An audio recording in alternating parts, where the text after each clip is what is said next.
এই স্থানের নাম সাফা ও মারওয়া পাহাড়।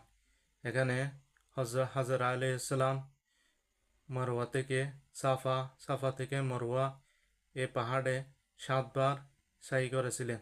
ইতিহাসে তা স্বর্ণাক্ষরে লেখা আছে, যা মুসলিমদের হজে 7 বার সাই করতে হয়। সেই ঘটনাটি হলো, হজরত ইসমাইল আলাইহিসসালাম যখন ছোটকালে তৃষ্ণার্ত পিপাসায় কাতর হচ্ছিলেন, তখন হাজরা আলাইহিসসালাম সাফা থেকে মারওয়া, মারওয়া থেকে সাফা 7 বার সাই করেছিলেন, যা সাফা থেকে মারওয়া পাহাড়ের দিকে তাকালে পানির মতো দেখা যায়, তা মরীচিকা। আবার মারওয়া পাহাড়ের দিকে আসলে সাফা পাহাড়ের দিকে দেখা যায় পানির মতো, তা হচ্ছে মরীচিকা, কিন্তু পানি পাওয়া যায় না। এবার 7 বার এক পাহাড় থেকে অপর পাহাড়ে সাই করেন।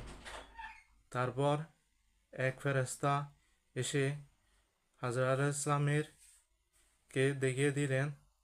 ফেরেশতা পায়ের ছাপ দিয়ে একটি গর্ত খনন করে সেখান থেকে জমজম কূপ সৃষ্টি হয়।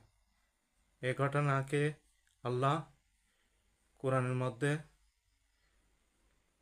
ওহীর মাধ্যমে নাজিল করেন।